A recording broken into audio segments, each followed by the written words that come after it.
Hello, hello, hello to all the tater tots out What up? there. What?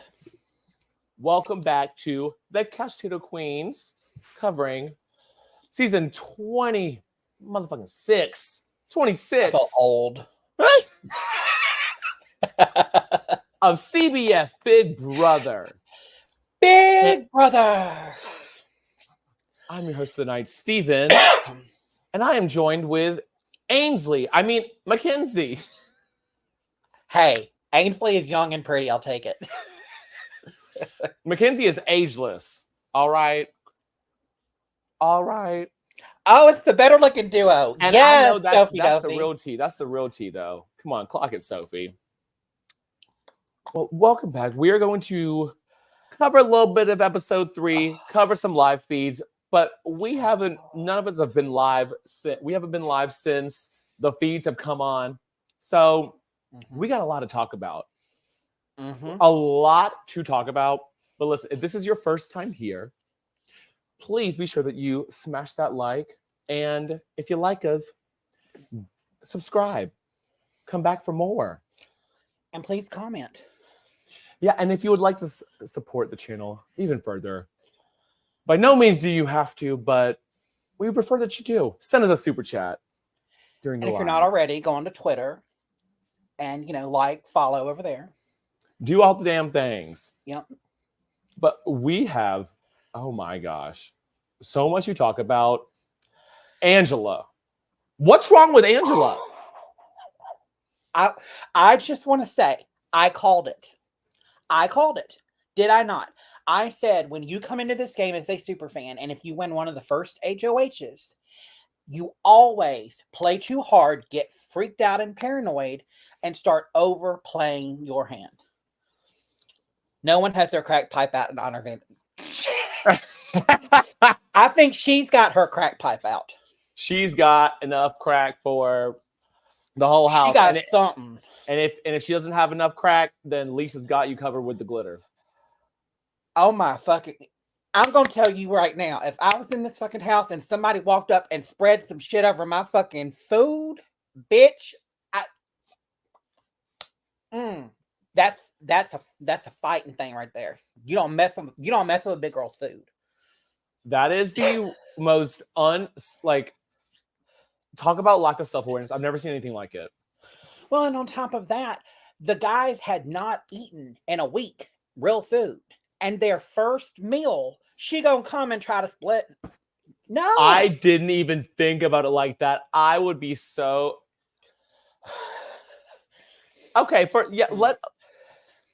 we are jumping around, and it might just be one of those nights. It might just be one of those, because there is so much... It's one of those weeks. It's one of those weeks. My timeline is so, off the wall, because, listen... you know what? I bet you Big Brother would say that, yeah, have-nots, they get slopped, but with the edible glitter. It's basically Metamucil. You can add condiments. You can add things on to the slop. You just can't have food, but you can add condiments. So, exactly. Glitter's a condiment. Glitter is a condiment. Y'all heard what Quinn said, though? He's like, there's a shortage on glitter right now. Please don't put it on my food. I'd heard this before, and it is facts. It is. It's facts. There was one. But edible, here's the only good thing that I like about this season so far, though. Normally by this time, leading up 2 days before eviction, we know who's going to go home. Previous seasons. Oh, we talking about the twist. Y'all wanted a twist, eh? Yeah, but between the twist and then between these house guests, I don't know if it's a combination of they just don't know what the fuck they're doing, or they're lost, or they think that they're playing something different. But talk about an upgrade, babe. Me and Steven would run this fucking game. Listen, unless we end up I don't know, Chemo and T-Core. Well, poor things. At least T-Core has a clue what's going on. Poor, Chelsea in there. Decor has a better idea what's going on at least than Chelsea does. I think Chelsea's doing... Chelsea the other day was like, oh, well, this person's going to go home. Of course, have you talked to anybody else in the house? You know, I think T-Core's got like she's got her eyes are in farther sight than just like what's happening right now. Mhm. Which is this okay? Tell me, is this week not in one way or another reminding you of like a Frenchie HOH? Yes. That's Very what much so. I'm getting it, but on a different level. But it's if there's one that I can compare it to, especially a I week don't think one. there's really one that you can, because there's never really been a blow up of this magnitude week 1 by the HOH. By that what the only one I could think of would be, oh my God, Willie Hance from season 14. Because wasn't that week 1 that he like headbutted Was Chef it? Joe? I think he was HOH and he got like headbutted. Or he Child, that was 14 years ago, 12 years ago. But I'm thinking if I can think of like week ones, because those are normally the Oh, ones you can Sophie, remember. I think Angela will be gone. I think she's going up next week. I don't. If I not- don't. Yeah. I don't. I think. Listen, the way she won the. Okay, first off, I got to give out some props for a week 1. We have 3 men on the block and 2 women winning the competitions. Love that. And the final 2 in the HOH were the 2 oldest people. Yep. But You also have to. But here's the other side of that.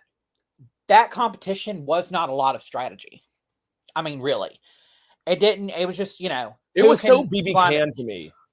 Yeah, but it's like you can't really, they didn't really have a chance to practice from what I'm seeing.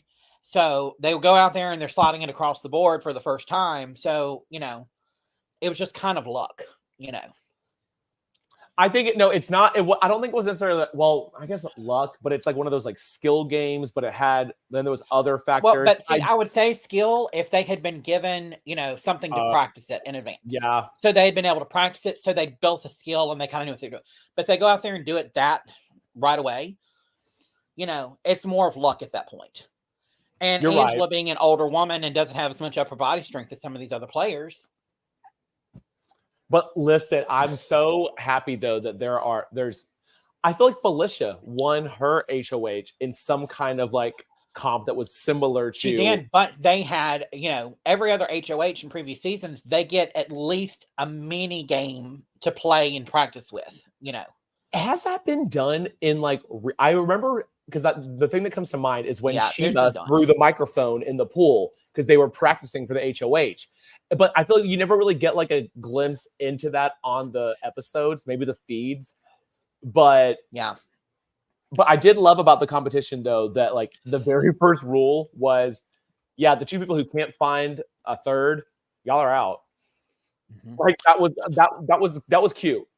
Yeah. And Sophie, I agree with Sophie. I feel like Angela will be going up. I feel like there's going to be a swing in the house, and I just feel like she's pissed way too many people off. But I don't see as many people saying that as you would think. I think because the numbers are definitely just like, it's almost like it's feeling right now for the week 1 like a Brendan and Rachel situation where it's just pretty much everyone against like a 2, like Matt and Mackenzie, something along those lines.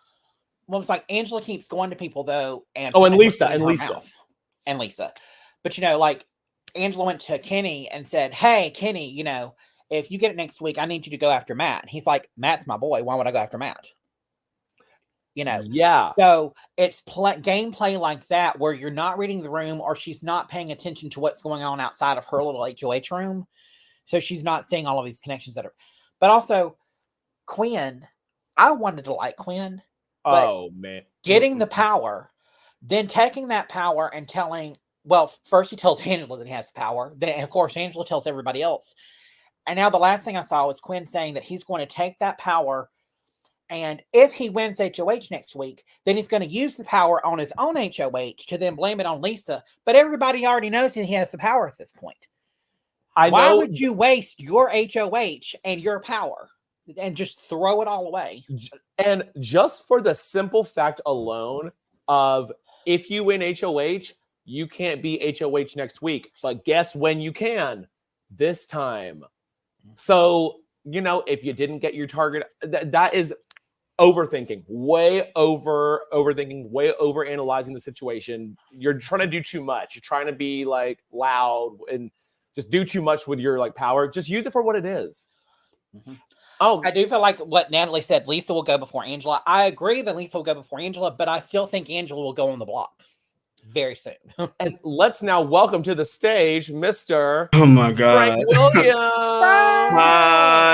Hi. Sorry for being Hi. late. How you doing, Mackenzie? I'm good. How are you? I'm Did good. you partying Okay. the other night? Yo, that was something serious. I took the whole next day off. Threw up. We had a very good time. Hey, very good time. Why are you throwing up? We loved Drank all the way too cameos much. you brought us. Frank, those cameos were, I mean, we could not.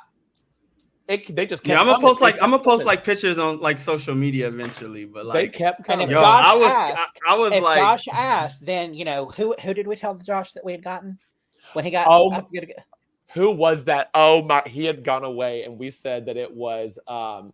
Did I say Gina Marie? No, it was something. It was something stupid, though. Dr. Will or someone else. Yeah, Dr. Will. So we told him that you got Dr. Will, and he got up. Then I got Dr. Will. Drink. Yeah, we went and got something to drink, and he came back and he's like, "Did we miss anybody?" Yeah, Josh came back, and I was like, "Oh my god, you just missed Doc." I was like, "Frank had Dr. Will." Azza. Oh, wait, I gotta watch it. Look, I'm behind on a lot of stuff, so I'm gonna be on this chat as someone who needs a live feed. So Frank, we're talking about Angela. We're talking about how crazy Angela is. That's a girl. Your first pick. God. Yeah, you know what? You have some good. I have some good ones, and I have some tragic ones. I'm not gonna, we can't all have everyone perfect. That's everybody. I can't stand her. I think she is the most entitled Karen that Big Brother has ever seen, and yes, yes, I honestly, and what she did to Matt. You overstepped just like a Karen. You overstepped just like an entitled old white woman. And yeah, she made an ass out of herself. And then the conversation with Kenny, very condescending. Don't tell this grown ass man. Y'all practically around. Like, isn't he older than her? No, yeah. I think, or maybe. I think she's 50. He's 55 and she's like 52, maybe. I think no, she's 50, he's 52. It's like real close. Y'all the same age, and how dare you talk to this grown ass man about his process on Big Brother? I don't like her, and I know she's on my list, but what do we think about her being a plant? Soon. A CBS plant. I mean, come on. I feel like if we look at her personality, I wouldn't say she's a plant. But I would say that she's been casted so much because she is this character, and like we're talking about her, and like she's just like that's what we wanted. To be honest, she gives great TV. I'm loving it. The entertainment aspect of her is great, but the person I can't stand. Like in the real world, I can't stand. But I love watching the mess. I love watching the mess. But yeah, I don't think she's a plant. I just think that casting directors, they know what they want. And like that's a personality that's obviously been on multiple reality shows for a reason. Great casting. I think it's great casting. But I don't like her. Joseph, I don't know why I didn't think of it. She is just like a Utah version of Rennie. I think we finally got what we might have been looking for. Were we really looking for that though? I don't know. I don't see her and Rennie. Rennie was like, like Rennie was like with the shits. Like Rennie was like a chihuahua on crack. Yes, exact. Oh my, yes, that's a perfect. I love Rennie, but she was on crack. For real. Now Angela's more like, oh my god, that's two totally. I feel like that's two totally different personalities. Well, Sophie, that's what I was, because we were just talking about Angela. Like, she went up to Kenny and said, "Hey, Kenny, if you get it next week, you need to go after Matt." And Matt's like, "That's my boy. I'm not going after him." So it's like she's spending too much time in the HOH room, talking to people and trying to, have people come kiss the ring, so to speak. And she's not spending as much time as she needs to, maybe with her social game outside of the HOH room. So here's my thing: how I'm trying to figure out where production is trying to take this as far as the edit, because the edit. I think they got too much shit on the plate, so they're like, it's like edit overload. They're like, there's so much shit. Let's just pick the juicy parts. But as far as like, right, they at CBS, they need to pick the juicy parts. Thank you, Mackenzie, because you know how they do these silly filters. Mm-hmm. Like, leave the filters out. That's what I loved about BB Can. Like, they did have their filters, but they kept the juicy stuff. Like, please, there's so much. Fans can start watching. Outside fans can start watching the show with this material. It's old school Big Brother. I love it. But when I say edit, I mean as far as between Matt and Angela, are they making Angela the villain or Matt the villain? Because it's who is I feel like they might actually be going toward the giving Angela before you came on, Frank, I was saying it's kind of giving a little bit similar to Frenchie's HOH for a week one. How do you have how is it within the first 48 hours we have a whole ass announce pretty much a house meeting? It wasn't a house meeting, it was a house monologue. Well, let's get to Lisa in a minute, but can I say something about that? I think the editing is spot on this season. And honestly, I'm very impressed with the editing of Big Brother. When I saw the third episode, I got a chance to really grasp and understand kind of what I've been missing on the feeds and stuff like that. I think they did a really good job with that. And Angela is the villain. She's the villain in the real world. She's the villain on the show. You can't deny that. You are an entitled white woman. You are an entitled Karen that we all can't stand. You're entertainment gold, however. So her edit is spot on. I think everybody's edit is spot on. I like almost not even seeing the premiere move in, because it's okay, all I gotta do is watch. Yeah, because all I gotta do is watch, episode 3, because one person can say something and they're, the BB Twitter is they're this, and no, I am enjoying this process. So she's the villain. The editing is spot on. That's all I have to say about it. Well, because I couldn't figure out which way they were trying to take it. But I think especially after she just had this little blow up with Kenny, that's what it's going to lead to. But I just have to add this. I cannot believe the stats on this, but the day that Angela gave her speech to Matt was the same day was Rockstar's daughter's birthday. Shit you not, it was Rockstar's daughter's birthday, and then here comes Monday, and you have Kenny saying that he feels bad for being there because of his daughter's birthday. There's the multiverse. We're all connected in some way. Artificial intelligence has taken control of Big Brother. I love it. But how did we like Cedric and Chelsea being cheerleaders? They're so cute.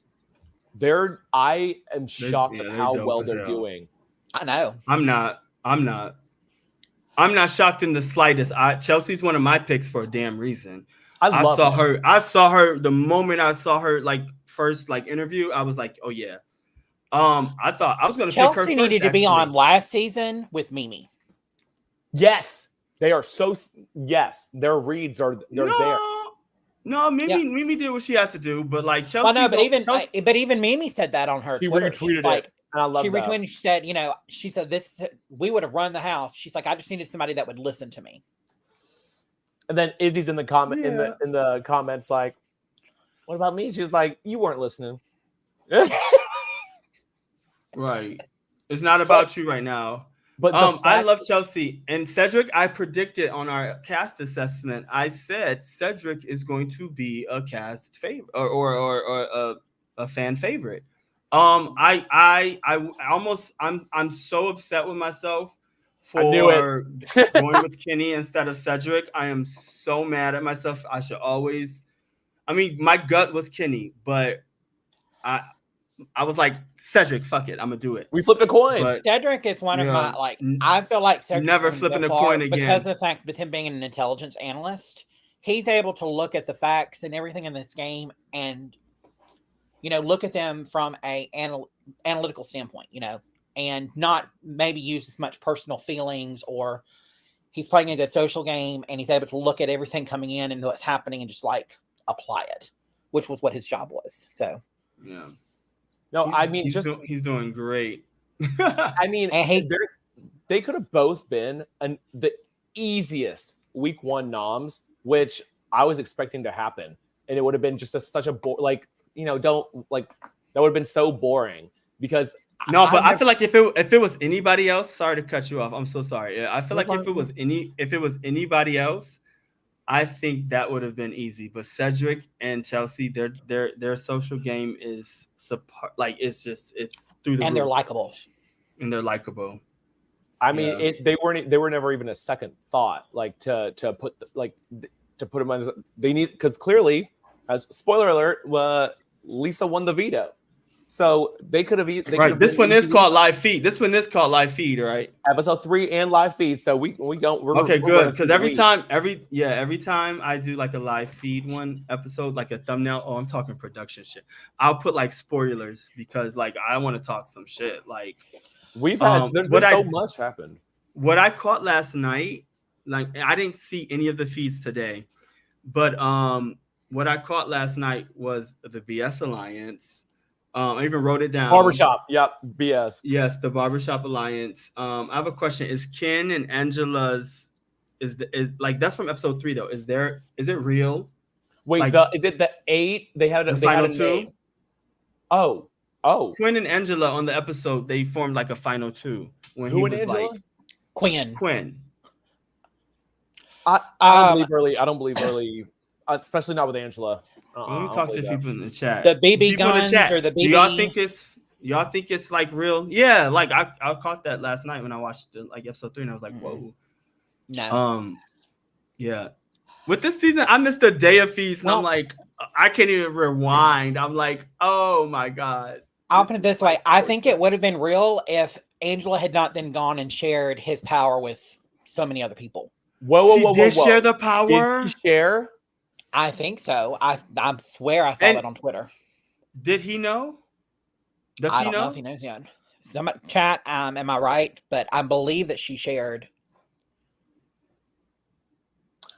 Oh, damn. Okay. That's so unfortunate. Well, so from unfortunate. As far as from what I knew, I hadn't heard. Okay. Oh, she did not. Okay. She did not. Okay. But the only two people. But Angela does think that Lisa has the second upgrade power. It's okay. It's wild. This Lisa hate train is. It's not undeserved from some, like, if you're putting random shit on my food, I don't care. She's annoying. Twitter, I don't care what the hell it is, but I'm kind of standing her right now. We said that right before you came in. If you don't touch your food, like, and all these guys just got off of being have-nots, and she's gonna sprinkle glitter over their fucking food. Like, okay, you're a chef, don't this touch. This ain't fresh basil you're putting on top of like spaghetti. It's fucking glitter. Like, I don't. Yeah. Okay, and with your hands, like, don't touch my food. Like, it's that simple. Don't wash your nasty hands. Yeah. I hate to say it, but Lisa is another entitled individual from what I've observed. She's she's sporadic and she's paranoid, but like her reads are she's on to something. But I think it's just the way that she delivers her emotion that's just it's a turnoff.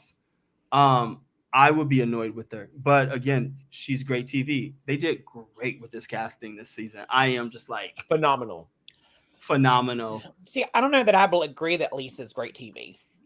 Lisa to me is just she's forgettable. I forgot about her even being in the episode. I think she's unhinged. And shout out to Jolene Same. Lunzer. Love you, Jolene, but she definitely made me realize she is kind of giving Rachel Riley, and to some degrees. I kind of see it. Like when I saw her, I had respect for her yesterday when I saw her on the feeds. When I thought he was gaslighting her about, like, you know, people think, he was saying to her that people think that she has the power and was working with Angela to create this like back door for Matt and XYZ. And she's like, this is a false narrative. She's like, all I did, she's like, I came into the bathroom, I said this to you, and then I took a shit. And then she's like, I'll go shut this shit down right now. And she goes up to people and she's like, I'm shut this shit down right now. This is a false narrative and this is not true. So I got to give her mad respect for just being like out there and like walking into groups, already having a conversation and being like, no, hey, there's a false narrative going around about me. I'll do the same shit. I'll do the same shit. She's reminding me of myself. And honestly, and that's why she's, in my opinion, she's great TV. Like, great TV. I don't think she's, yeah, she might not always be like talking game or doing something, but like her little snippets, that's all I need, because I would be so annoyed with her like 24/7 watching her like just do all those antics. That's a great TV. Like, she's so entertaining. This is only week 1. So if that's what we're getting from her and Angela week 1, I can only imagine when the comfortability is like heightened. Like, Lisa's wonderful TV. I don't even understand how people can say that she's boring after, like, I mean, I watched episode 3 and I was just like, oh, she's so annoying. I could be annoyed with a person and still agree that it's great TV. Like, great casting. When I said a couple episodes ago that I like it when people take things like personal in the game, this is exactly what I mean. What I meant by that is Lisa. She wasn't just like how, like, okay, let's compare her to how Chemo has been taking it. It's just kind of like, oh, it's whatever. But Lisa's like, the fuck? You nominated me for what? Like, I want you to get hype about it. Like, I need some emotion from it. And she's giving all, like, she is giving it all. I mean, I don't think I've seen her smile in days, but yeah, because she knows people. She's not dumb. She knows people are making fun of her. She knows people. She knows Leah. Like, we all know that. We know. I love Leah, to be honest. She's great. She's also great casting. But like, Leah is she's petty, and you know, to me, that's why I kind of like her, because she's so petty, and I kind of predicted even in the cast assessment, I said she's gonna be petty. Like, Rachel Riley to me was petty. I don't see Lisa as being petty. I just see Lisa more as like standing her ground. Rachel Riley she stood her ground, but she was like petty with it, and like an entertainment, I'm going to antagonize you type of way. But Leah is not low. Leah knows what she's doing. And Lisa was like, I see you, girl. Like, shut up talking about me. Like, wait. Hold on. Lisa and Leah? That's who got into it. Or that's who Lisa yesterday on the feeds. I did see yesterday. That's why I'm curious to see what happened today. We'll get there in a minute. But yesterday, yeah, Lisa went to Leah and was kind of like, you know, stop talking about, you know, my cooking. Stop questioning what I do. Like, it wasn't like a big like roar, but it was a moment. And then like Leah looked at the cameras and was like, oh my God. Like, you didn't see that? That's news to me. I did not know about that. Yeah, I didn't see that either. Wait a minute. Okay. They were in the room, the fairy room. No, they're in the fairy room. I think Lisa was just, listen, she's standing her ground. She's ready to like, she was so thrown off, but I think she had this whole like facade of what she was going to like bring into the house. This like, I'm a vibe creator. And then she's put on the block week 1. She's like, oh, the fuck is happening? And I think she's just like, she's scrounging. She's just like, no. Like, she's all over the place. You said who? I was all over the place. I was reading the comments. Who are you talking about? Lisa. You're right. Lisa. Sporadic. I think all the rest of the house need to have The rest of the house gets need to receive like an Emmy for their acting based off of, them all acting shocked that she got put up on the block when almost every single one of them used threw her Right. name and the HOH. They can't Right. stand her. And I love Tucker. Tucker and like, yes, Listen, who said he's all up in his Miranda? feels. Yes, Tucker cannot stand her. I would be the same way. She is so annoying. Great TV, but so annoying. No, And how stupid is Kenny for saying that he will fall on his sword in AI Arena to try to save Matt? Because if Matt takes himself off, then I think Kenny's gone. I don't think they'll vote Chemo out over Kenny. That's what the house. Oh yeah, is Kenny's like. done. Yeah, Kenny's done if it's like Matt. That's why I'm like the BS alliance is kind of BS, right? The barbershop alliance. Yeah, I've heard that it's not. Yeah, it's not like it ain't Matt happening. and Mackenzie are the only ones that think it's real. Oh wow! So they're this year's outsiders, Matt and Mackenzie. That's why if they get into like a relationship, it's like that's kind of like I don't like this, like how BB12 played out with like it was just everyone against Brendan and Rachel. That's no fun. But I do like seeing underdogs. But I think Leah needs to. I feel like that's what's gonna happen. But I'm happy. Can we talk about the twist though? That's what I was gonna say. Somebody mentioned. Like I'm glad Mackenzie has this power because as much as we I mean I don't know. I do feel like Matt and Mackenzie, like they're going to be the easy house targets, and that's what we're going to have to deal with for the next couple of weeks probably. But I'm glad one of them have this power. It's gonna be exciting. Finally, hopefully, a Big Brother twist actually works out. I actually love this twist. It's genius. So forget the upgrade downgrade twist. Let's talk about the real fucking twist. Which for once, I applaud CBS US Big Brother because having to make a competition, like putting a competition. Genius. Right before the eviction. It's genius. They must have hired somebody because no, they went to ChatGPT and typed in. Yup. Ainsley did that shit. Ainsley did it. They're not smart enough to come up with this on their own. Because this is some shit, y'all. As a fan that's been watching since season 1, like this twist eliminates backdooring. Like all three of your nominations better be your target. Like Joseph has said it exactly. The back door is basically dead pre-jury. Done. I love it. They said, ChatGPT, how can we get rid of the backdooring? Boom. And if I think that they will keep this, not even until jury, unless, which I was curious about, just as a side note of if they're doing a 7 or 9 person jury, because they did 7 last year, and which I don't really like. I think they're keeping this shit. I think they're you're right, because they do stop at like 4 weeks, right? Like 4 weeks. I think they should keep this. Honestly, it does eliminate backdooring, and especially when you make your alliances. Like after you make your alliances, then they can easily bring the backdooring back to life.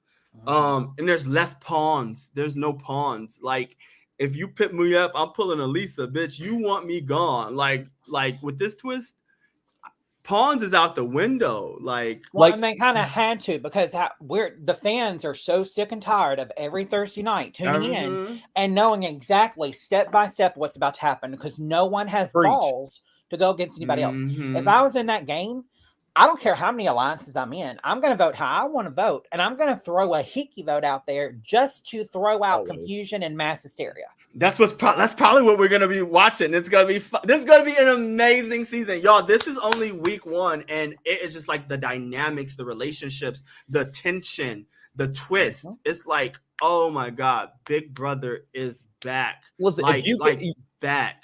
You get a somewhat mix of a fight / house monologue. Week 1, less than 48 hours after the feeds premiered. It's because I gotta give Angela her flowers for this. She set the tone. It's like, okay, we can call people out in the house. I love it. I love it because nobody's gonna love it. Once that tone is set. Like, you're not going to get, you're never going to get your first fight, week 6. If you got to set the tone early. And Angela came up in there.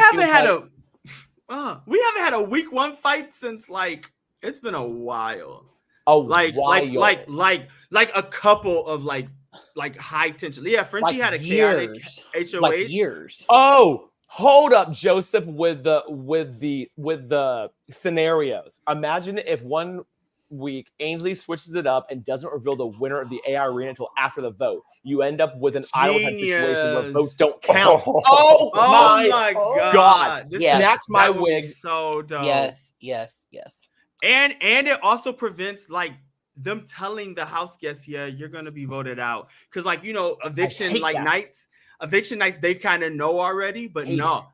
Oh, and it's gonna be kind of like how, you know, double evictions are. So like after the AI arena, it's gonna every Thursday is gonna feel like a double eviction because everybody's gonna be scrambling. Julie's gonna be like, I need everybody in the living room. Great twist. CBS. I love, if you're not going to give us live HOHs, give us this. I'll take this over that. Honestly, I love it. I agree. Let America know who they've saved or who's won the AI arena, and then nobody else knows, and they have to vote immediately. So God, that would be Steven, so you have epic. been saved by AI arena. That means are up for eviction. You know, everybody voted for Steven, but since you're safe, there's only one vote for this person. This person's going home. Oh my God, that's going to be so amazing. That part, right? That would skyrocket that. And what about, okay, so America's veto. Have we figured out yet if she has to do that in person or is that in secret? It's definitely in secret. If you're kept in, well, it could be like a Jeff season 11 with his coup d'etat where he has to stand up, but I don't think so. But also, I feel like the America's veto is so much less than Quinn's deep fake HOH. I disagree, because if I was a player in the house and no one had that, I would be watching to see who America put up on the block in the place, and then that's who I would start targeting. That is a very good way to see what people outside of the house are thinking about everyone's gameplay, and then it creates a massive bullseye on that person that America does not like and wants to put on. However, if that person's an enemy, or like that person's a villain and you're working with that person, like if Chelsea were to say like, okay, and like she was to use it and then they picked Matt if he was here, then it's just that America might not like Matt or whatever. I'm just hypothetical because I feel like America's scenarios. But at the same time, if you're it creates though a mind game for the players, because do you want to be aligned with someone that America hates? So are you wanting to be actively working with and trying to save someone that America hates, because then by extension they're going to hate you. But then they'll question a psychological game going on. But then they'll question, well, does America hate me and let me keep this person and not give a damn what America thinks? Because America's not voting anymore. Like that's it, you know. So it's like, but let's be honest, none of them want to go out of the house with booze. Yeah, but none of them want to go out to the house with booze, and they're going to think, oh my God, if I do this, they're going to boo me. That's thinking like perception versus like the game. Like perception, these fans, they crucify a person, and then when they see them, it's like, oh my God, you know what I'm saying? So I don't think they like, if they're not problematic, I think they can care less, or hopefully they can care less. But like that would be a psychological question for Mackenzie. Like if she's working with someone and America's like, get rid of them. Well, is America saying get rid of them because they're not good for me? Or is America saying get rid of them because America doesn't like me and them? So, imagine the psychological, if Mackenzie uses that power and they put up her closest ally, America puts up her closest ally, then it's like, okay, you just shot yourself in the foot. It's like, which way do you go? She would have to answer that. That's what makes this such an incredible like twist and such an incredible game, because it's like, yes, this is Big Brother is psychological warfare. Like it's that's what it is. It's a psychological experiment. And honestly, that can weigh on a person's psyche.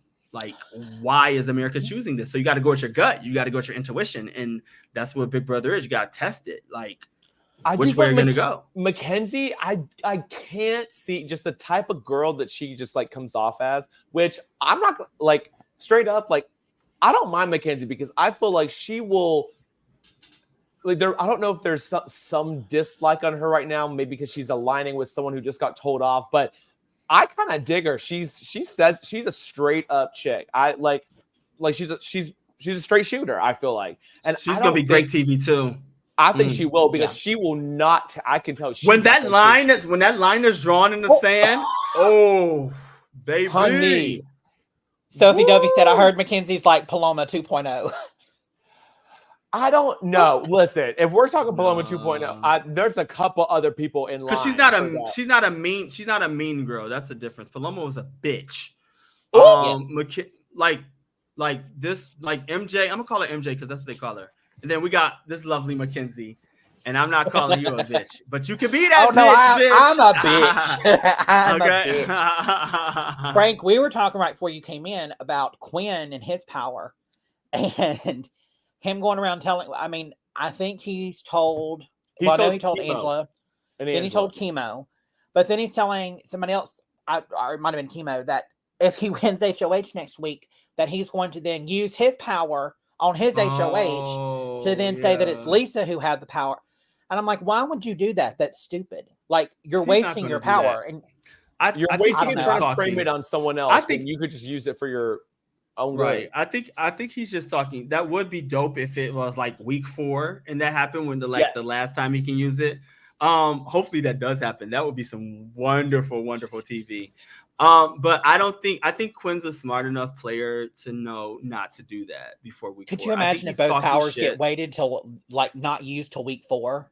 And then both powers get both on the same week. Oh my god! Wait, can I ask y'all? Okay, Mackenzie, do you I hope not though. But I don't watch Survivor. I've seen Survivor and I've seen here and there, but you know. Okay, then Frank, I know you've watched way more Survivor than I have. Yeah. What is your opinion on people like on Survivor?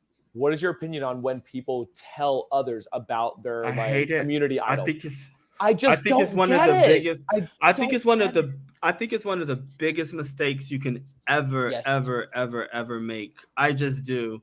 And I think with them, a lot of people are not in their right mind. So like their adrenaline is rushing and they want to find that confidant and they just want to get it off their chest, have someone to talk to about it. And that's where they mess up. It's like, you got to keep your cards closed. Like, do not tell anybody.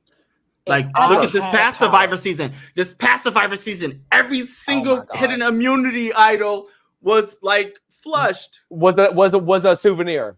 Every single one was a souvenir. I was like, why do you guys keep telling people? That's why next season Survivor, well, the one, not this one, but the one after, people that did watch this one, I guarantee it's gonna be a whole new ball game. Don't tell nobody shit. Quinn, you shouldn't have said nothing. Do you just run out of shit to talk about? Like, why would you? I get that adrenaline probably. But see, Mackenzie, she hasn't told Matt. She hasn't told a damn person. But people are kind of clocking. She could have it, but. See, if you get these powers, you hold on to them for a reason. Because if I was in that house and I found out anyone had a power, I'm going to do whatever I can in my power to flush that fucker before the end of the next episode. Mm-hmm. Like, I'm going to, no matter what. Or we're gonna be the best of friends. Like, if I was Angela, Quinn, fuck a Joseph, fuck a all these hoes. Like, Quinn, I'm about to tell you everything. Quinn, fuck all of them. Like, and I'm telling you everything. And I don't see them having those kind of talks. Like, I think that might be Angela's Matt fault. and Leah know about MJ's power. She told Matt and Leah. So. Oh, okay. See, that was a mistake. Okay. That was a mistake. Yeah, exactly, Joseph. Especially you got Matt on the block, and then he might get desperate. You never know. Like, y'all might just get into a little argument one day because of some fucking cheese or some bullshit. And you guys are done. Like, never tell anybody your power. And I'm like, no, because let's say Frank has this power. Frank has an immunity. And me and Frank are close. But then let's say Frank does something to piss me the fuck off. I'm fixing to call a house meeting. And I'm fixing to say, Frank has this power. I'm fixing to throw you under the bus. Mm-hmm. Like, especially what if me and you on the block? Oh, it's no holds barred. Like, I'm like, it's a wrap. Like, yo, so and so, yeah, bam. I'm like, look, he's on the block and he can't use it while we're on the block, but he can use it next week. So if y'all keep him in the house, He's got a power and he's fixing to use it on all of you. I don't have a power. Exactly. And listen, Exactly. Angela wanna is see them. capable of pulling something out of her ass. Like, why week But she one? petty. She would do some shit like that. She Exactly. Would. I Like, would she- never. why tell would her She ain't pulling anything. nothing out of her ass. She's pulling it out of her coochie. Everything Oh! she's pulling out. Like, why? Let's Like, be honest. for Quinn, seeing how Angela was within her first week of HOH, what gave him the idea to tell Angela? But like, he didn't. But he messed up because he didn't see that side of her yet. Like, I think. Did he tell her before Saturday? He told her before the nominations. So like, He told her as soon as she got HOH. yes. Oh my God. Like that is like, come on, super fan. That's a big no. And then I know he's mortified because she's a basket case loose cannon, and that was another cast assessment predicted. You ain't lying. You ain't lying. I'm sorry, I don't care Yeah. how many people I like in that house. If I'm HOH, I'm not going to go through and be like, I choose you. No, I'm going to be joyfully. I picked you, and you. I'm not going to cry over it. Bitch, please. What are y'all's thoughts on? Okay, especially seeing that the key box had 3 keys. That's gonna be lasting a minute. They built a whole ass box for the 3 noms. Unless, like, did they do that for Steven? It's a box. They build goddamn sets for a living. That box, they can build a damn put a box with like a hole and the hole rotates. Right. Come on now. They build whole sets. Well, I love, maybe I'm just being optimistic because I love more than 2 noms. Like, I love that kind of twist. Like, I love that kind of twist. Here's what's going to happen. They're going to do like Big Brother. I mean, RuPaul's Drag Race. They're putting things out there for a reason, and they're wanting to see what the fans say about it. They're in all of these rooms. They're watching all these podcasts to see what people's opinions of this power is, or this twist. If people like it, it probably will stay around for a while. If people start calling it out as BS, work. Yes, thank you, Mackenzie. Sorry to cut you off, my darling. No, you're I'm right. Sorry. Exactly. But that's what they do. 100%. They're sitting here watching and seeing what everyone's reaction. If the fans love it and it's creating drama on Thursday nights the way that we think it is, this thing is going to be around probably till jury or past jury. If it's flopping and it's just like a pain in the butt, nobody's like, they'll here we analyze go. it. That's why they're producers. Producers' job never stop. Like, you are right. Because guess what? Guess when it happened very recently? BB24. After week 1, that whole twist was scrapped once Paloma left. Remember the BB backstage thing? Yeah, where nobody liked that. Yeah, which I do wonder though that this twist is sounding kind of like it's very similar to what that was going to be. What was backstage like again? So remember, it was going to be like because I really didn't like it. It was like I tuned that season out after the second episode. Oh, 24 was so good. We have never hollered so loud, like watching it live. But it was going to be something like the evicted person could battle America's vote of who it was going to be. And that's why, because you saw, I think Taylor and because I know. Oh, because that's right. They used that same competition to do the HOH, and we saw Taylor and what was that girl's name that had the 10-second sex with Kyle? Alyssa. Alyssa. We saw them go against each other. And we're like, oh, Taylor would have won this anyways, because it was like you had to like compete to get back in. So I think they kind of like were basing it off of that and then remixed it and made it better. Like, Thursday nights are going to be so much more memorable now. Like, it's gonna be like a live eviction. Like, it's gonna be so exciting because like we're not going to know. Like, I mean, they're kind of like we kind of know. Okay, so if Kenny, from what I'm gathering, if Kenny and Chemo are on the block, Kenny's going. If Matt and Chemo or Kenny are on the block, no matter what, Matt is going on against both nominees. That's the only part that can make it predictable. But the excitement can be the game will always still be going because they're going to be going back and forth with that. And we don't know who's going to win AI Arena. So we're going like normally in Big Brother, we kind of know, okay, this person is going to be voted out on Thursday.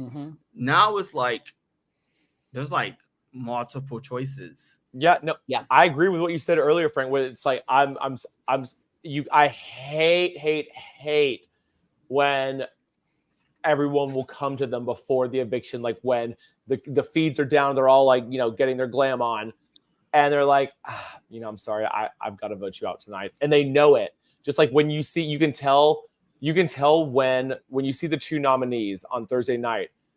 Let's say everyone's wearing athletic gear, but then there's the one person on the block who's wearing a cocktail dress because they know they're going home. Not anymore. Not anymore. Because you do not know that you're going home. And I love that. And we don't know what type of challenge it's going to be. Like when it comes to like live or what do you call it? Double evictions, like, something's going to be physical. Some of these AI arenas can be very like, like what do you call it? Like trivia, or what do they call those type of competitions? Crapshoot. Like true or false. No, it's like true or false when they do it like the they're asking for like the timeline. The live HOAs. Yeah. Like the live HOHs, you're gonna be dressed up nice. You're gonna be like doing some trivia or some shit. I would be hoping for booth comps. I would be hoping for that. I don't know. I kind of like what we had at the beginning with is Ainsley. I like the power, the upgrade or the downgrade competitions. It was like 60 seconds to 90 seconds, and it was quick and fast. I think it's going to be something like that, where they're having to help Ainsley upgrade to something else. Yeah, they're gonna push. They're pushing Ainsley down that road for sure. Sophie Duffy had a good theory about no. It was about let me see if they're going to be pre-recorded. I don't know. Like, what do you guys think? I did hear some rumblings about whether this would be this or not. Here's the thing. I don't think there's enough time there's no way to edit it if it's done just like, I don't know, an hour or two before. That's really quick turnaround to edit something to be going onto live TV. Yeah, that's I think a lot. They can. I'm sorry. They can film the actual competition the day before, and then they can splice it up, and like all three nominees would just. If it doesn't happen, but I feel like that's a waste of time. I don't know. Anyone in the chat? All three nominees have to compete no matter what, right? So yeah. It could be pre-recorded, like. Well, then they cut off the feeds, right? Well, no, because we don't know the winner. They can announce the winner live. Yeah, see, that's why I think this is where speculation is going, because third feed's been down. But I feel like if it's not animals, like that's. But okay, yes, Sophie Dopey, yes, it is an hour, but we are used to live HOHs. I think it'll be a quick game, and not have as much. See, that's the other thing, though. How are you going to have Thursday's episode when they have not? Oh, no, never mind. But that's why I think it's going to be a competition like the power up or the downgrade or the upgrade competition, where none of them know their time. They're not going so they can film that the day before. Yes. And then that way nobody will know what their time was. Right. Oh. But exactly. if you also just remember, don't tell them. For our HOH competition, they were in a room. They were inside because that was a massive computer screen that they were playing on. So I think that's like last season we had the town set that they played like 2 different competitions on. So I think they're probably going to use that because that computer board that they were playing on is very expensive. See, I don't think it's that set. I think for whatever reason they were able to get that set because of the writer's strike, because we've never seen any. I think this is that extra room they have that almost looks like a basement, that they've done some competitions in, where like BB23 they did that the Joker's like Sunday comp. Yeah. I think it's that one weird room they have that we don't really know where it is. Probably, but it's still another stage, and they put in this big computer screen that's expensive. So they're probably going to utilize that for several competitions. Right. That might be the AI arena.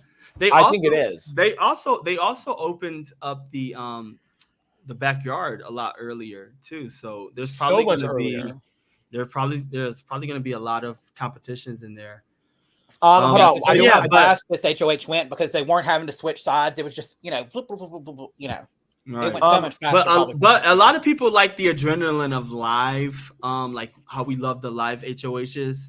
So I can see them doing live, but all three of them competing at the same time, kind of how like Vito is during double evictions. Okay, yeah. So I can kind of see that because we all get so hyped and amped for. And like, you know live what? stuff. If they don't see, they could get away with doing pre-recorded ones, but they just don't know their time, which that would work, and it would work a lot better for the time if they have to put in, like footage from the week in the Thursday episode, which you normally do, but that can also, like we're not seeing the time live. So, if they really wanted to do some rigor mortis, they could. But I would feel a lot more comfortable if it was live to where there's no question about, did they do this in a better time than the other person? Because I don't like those when it's like, oh, you're by 1 second, this person won. Like, it's like, okay. No, your you know what? They have an audience. Sorry, they have an audience. They're definitely doing the live AI. There's no questions asked. You want that audience reaction. Yes. You want the gas. It's definitely going to be live. It's going to take place of the reactions for the HOHs for sure. And I'm sorry, if Kenny sits there and if Kenny throws the AI competition, the battle competition, that is the stupidest thing. Like, why would you throw a competition? Why you never think you're safe ever? I want to address this because this has been like a topic of conversation. So Kenny didn't quit, but he may as well have quit by saying he was trying to fall on his sword for Matt for whatever fucking reason. But he has not left the house. But his daughter's birthday. And that's one of the things, like, I think I said this either last week or I said it in chat, when y'all were picking, your draft. Your draft. I said, the problem with older players is they have kids at home, they get lonely. And I'm like, I see Kenny being one of the first to go.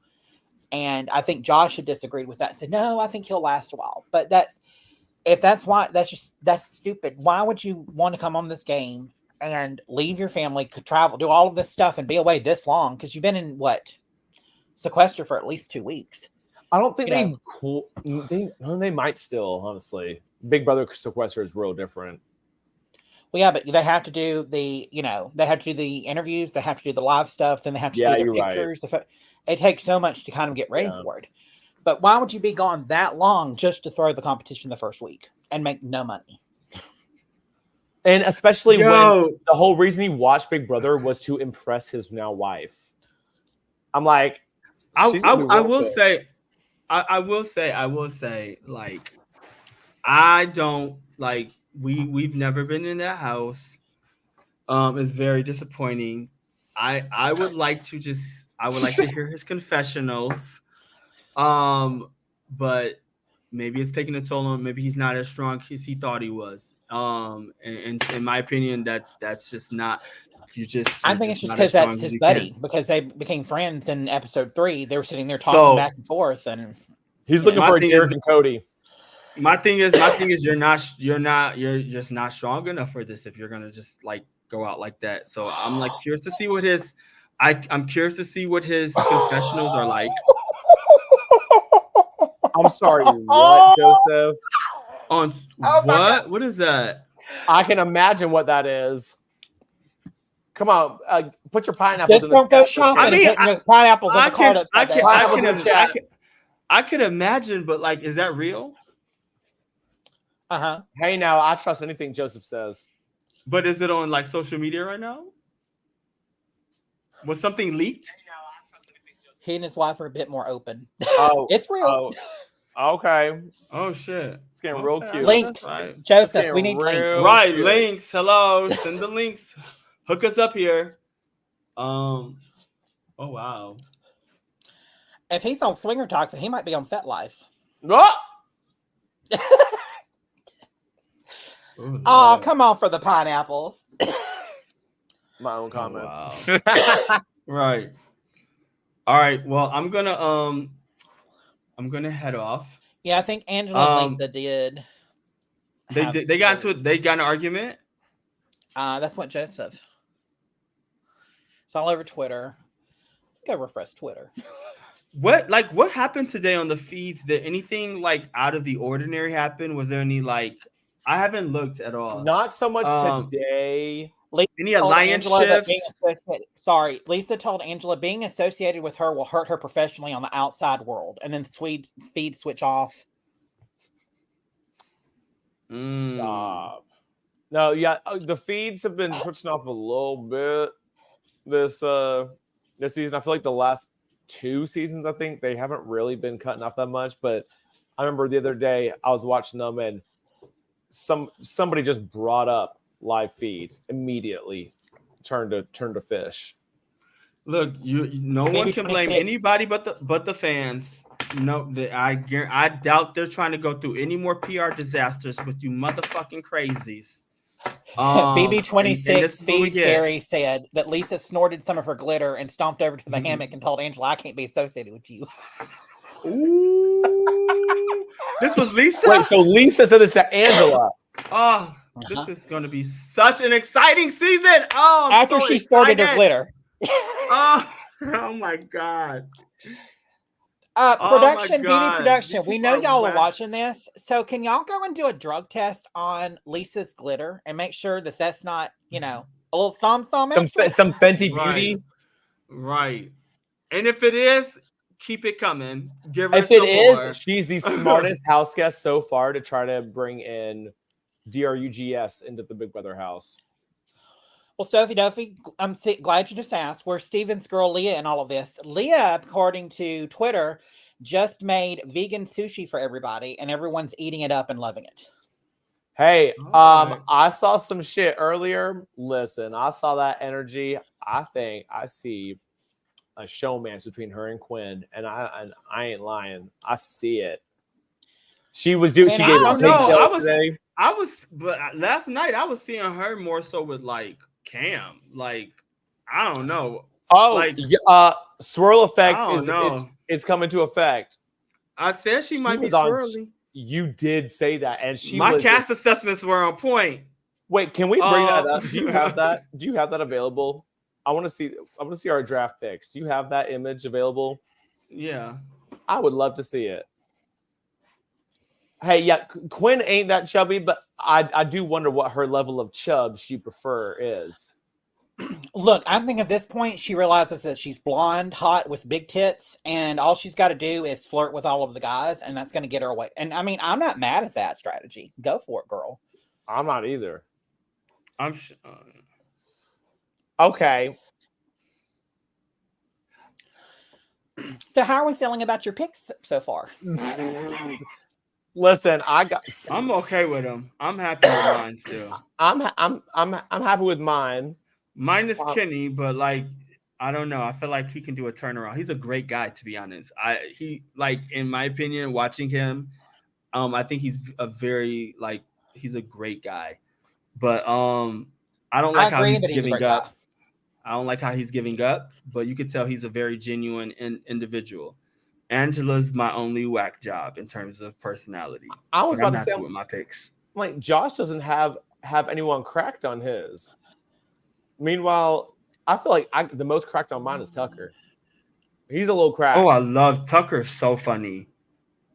I still think Josh has the strongest after like Chemo is too wishy-washy for me. I'm not a fan right now. I'm not either. I feel like we've seen that archetype so many times and they're so exhausting. Woe is me, crybaby. Could be a great person individually, but I personally, if I had a choice on Thursday to go, I would love for Chemo to go. He just the wishy-washiness is too much for me. I don't think he will though. He's not giving me anything. No, he's not going. No. I like Brooklyn more than I thought I was gonna like Brooklyn. Oh, I knew I was gonna like her. Did y'all see? Okay, it was just this side little clip I saw of they're like all sitting on the stairs leading up to HOH, and there's there's Tucker, Brooklyn. Okay, there's Tucker on one stair, and then down below is Brooklyn, Rubina, and for whatever reason, Lisa just plops herself right in between Brooklyn and Rubina, and Brooklyn She's so literally annoying. spits out her tea because she's laughing to Tucker about Lisa just plopping herself right there. She's like, "Oh, this drink is just so hot. Oh, my mouth couldn't even take it." Meanwhile, she's just like, they hate Lisa, and we're gonna get some steamy, amazing arguments. I am so excited. I think V's picks are good. I think that's a great draft pick. Lisa's the only one that, to be honest, Lisa's not winning Big Brother. I mean, if Lisa does, I'll be very surprised. And but like Cedric's doing a great job. Brooklyn is like queen right now, in my opinion. I love the way she handles herself. She's very just prim, proper, and she knows how to talk to people. She's playing an amazing social game and in bits and pieces of different alliances. Brooklyn, hats off to her. She's playing phenomenal. Her and Chelsea, in my opinion, are playing the best games this season. And Cam is as well, but Cam is he's showcasing that alpha male mentality in terms of like that's why he might be a target. But I think V has a great Mackenzie can be that oddball that she's the target with Matt for a minute and then she kind of gets to her senses and plays a Janelle type of game, where she's like, fuck all y'all not getting rid of me. So I think V has a great she could play a Janelle game. Mackenzie. Oh, I can see Mackenzie. Yeah. I can see MJ playing a Janelle game like y'all all after me, but I'm about to win and like giving us some great TV. Look at the last. I agree, MJ. Joseph.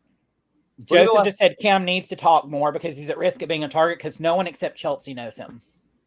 I think he's giving good social game, but he's not giving game. Yeah.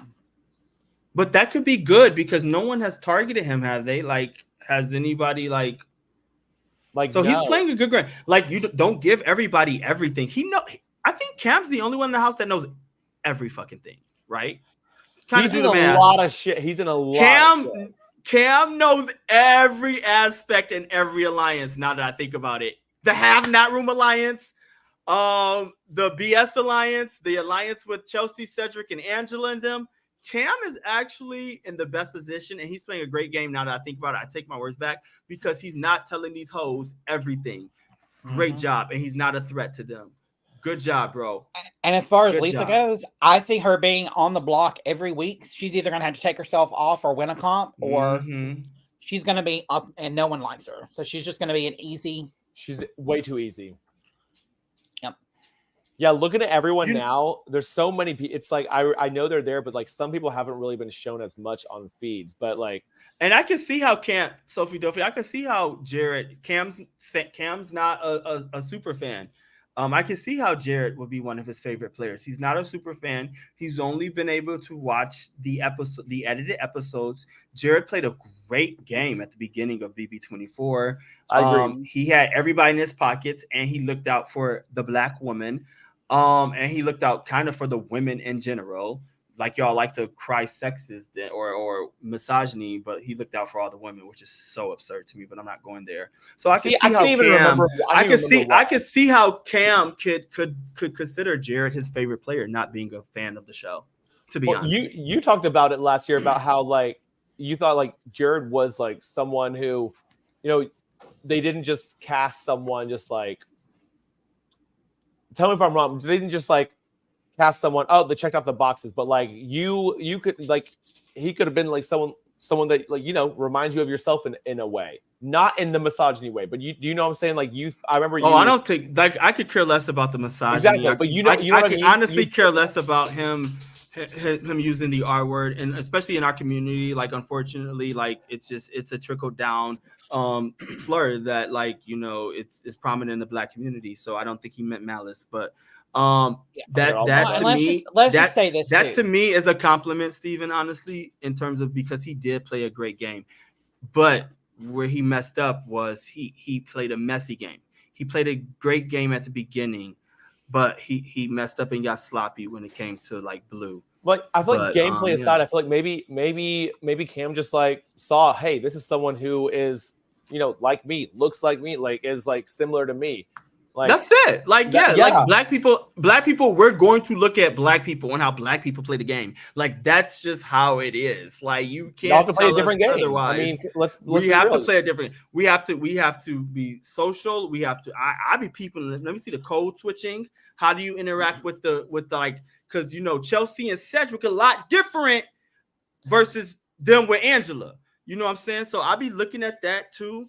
And so I can You see, taught me like, that that's phrase, why I Frank. like You, that. you taught me I think that. it's not just phrase, black coach players. switching. We do that with LGBT players that come on and play. We look at how Mhm. they, as LGBT people, we just look at the people that we associate with. That's it. But I think it's also important to realize that Big Brother fans are this way. I think Survivor fans to an extent. I know Drag Race fans are this way. We expect these people that are on our TV screens to be perfect, shining examples of whatever. Mhm. But people come from different backgrounds. Right. There are certain things you should never say. There's a certain line that should never be crossed. But we expect everyone to know all of these lines that shouldn't be crossed. And then we're so quick to cancel people or go off on people Mhm. for things instead of giving them a chance to grace. improve. A grace. Everyone needs grace because everyone's going to screw up because we're all humans. Mhm. But we need to be able to look at someone and say, okay, have they learned from what they've done and moved on from that? And if so, don't cancel them. Everyone deserves a little grace on most Mhm. things. And then when they cross a certain line, or it's like, okay, you've been told your behavior is problematic, we're done. But instead, we just want to cancel everybody off the bat for stupid little things like, oh, they're being a misogynist because he interrupted a woman. No, he just Right. No, Right. it's just it's not Right. that simple. Like, come on.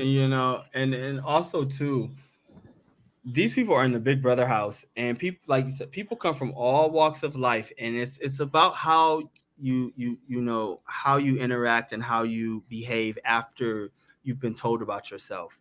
Yeah. And once you've been told about yourself and you change that, like, why are we still, fucking Chris Brown beat the shit out of Rihanna, they cool. I think they did a song after. You know what I'm saying? Like, I don't know, but it's like, if she could forgive Birthday him, Cake why remix. can't, what I'm saying?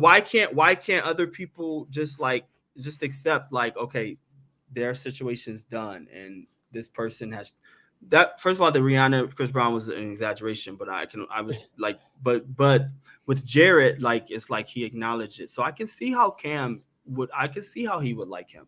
And honestly, I can't wait till this whole girls got to stick together, or certain demographics got to stick together, and people just play the game. People root for who they want to root for. That's kind of how I'm going in this mindset. But I have to understand, I am a black man, and I am watching how the black players play a little bit harder. But like you said, that's with every archetype. But I'm also tired, to be honest, of people, even in the chat sometimes, people comparing players to a physical archetype from the past. I'm tired of just because, Cam is a black man, he has to be compared to Jared, or he has to be compared to Monty. For sure. I see other players, like, outside of those archetypes, that Cam is playing a similar game to, that aren't black men. So hopefully eventually in due time we can let that go as well. Yes. So No, that was my we need to soapbox. stop looking at players based Period. off of color, and look at them for their gameplay, and who they are as a human. Because being. that isn't that what you've said that you like wanted, Frank? Like, now that That's why I love this season. I love this season. I'm just happy that like I purposely was like, okay, let me just get one black person, but like, because I wanted to be like, I wanted to look at the character, I wanted to look at the gameplay, and it felt it felt like a peace of mind. Okay, this is why I want to root for this person, not because of the color of their skin. Even on Twitter, before Tikor, like, she's great. And she served last night on the feeds. She proved everybody that was saying she's too quiet wrong. Look, let me tell you something. On Big Brother, the people that talk too much are the ones that go. Like, shut up. Like, don't talk too much. And so before Tikor, we knew anything about her, people were standing her. And I'm like, You're standing her because it's a black woman. I'm standing her because she's a black woman. Like, I want everybody that's black to be successful and succeed. I want like everybody in general to succeed. But I'm not going to just like, oh, this person's taking it. What if she was a Republican and or she supported Donald Trump and we knew nothing about her yet? Mhm. So it's just like, stop pandering to my community, people. And Hey, I'm now saying she was that, my like, first pick for a different reason.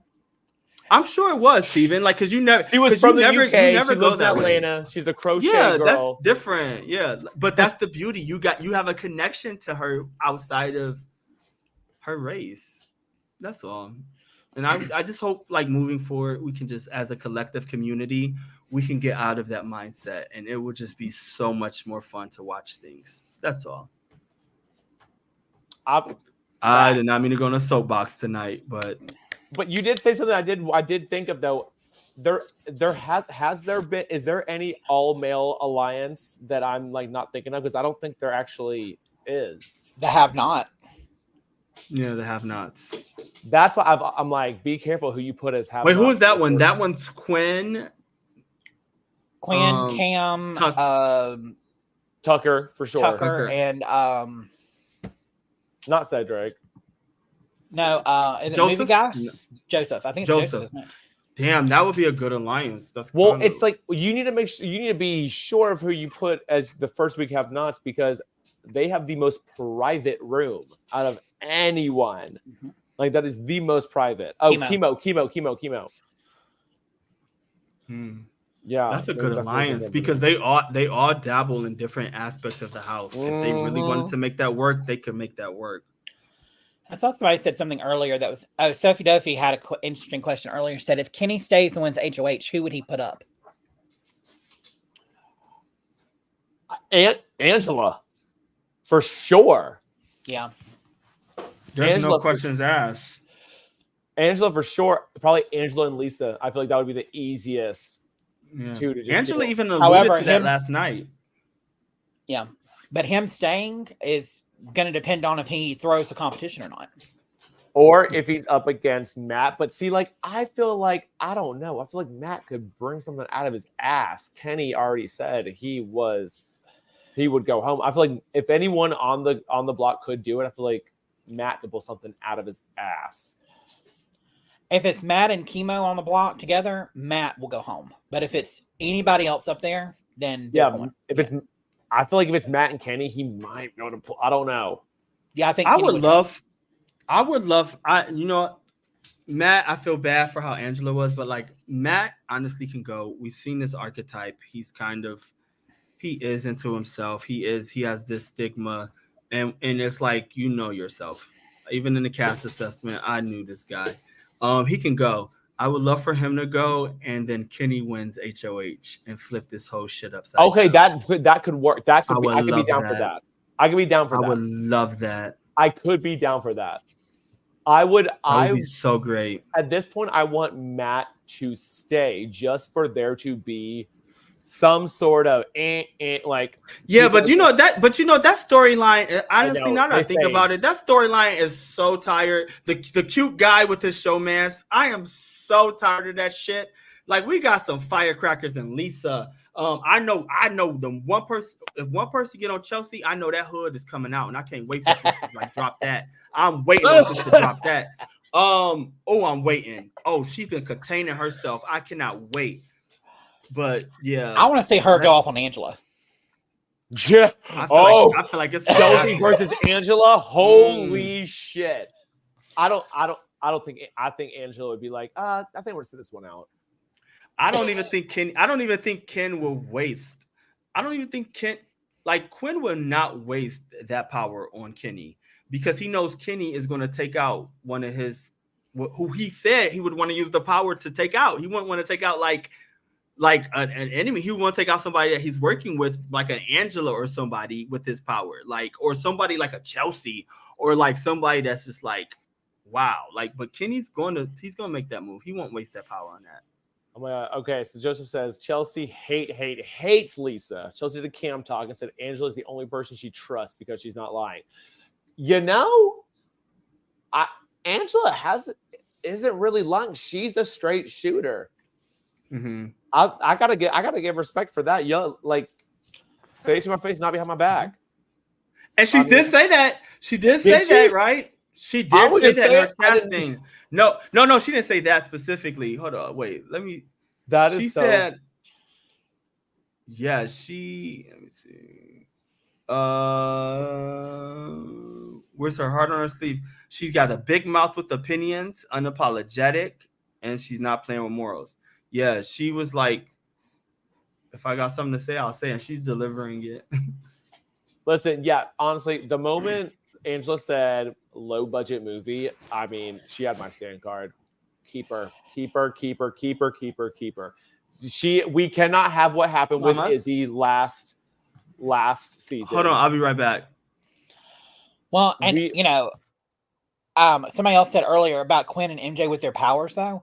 Yeah. They have to use their powers before it's wasted, not because exactly. And that's what we were saying earlier is that, so many people hold on to these powers till the last minute, and then they wind up in HOH or in power that week. Then they don't use it. I want to see that power get used like next week.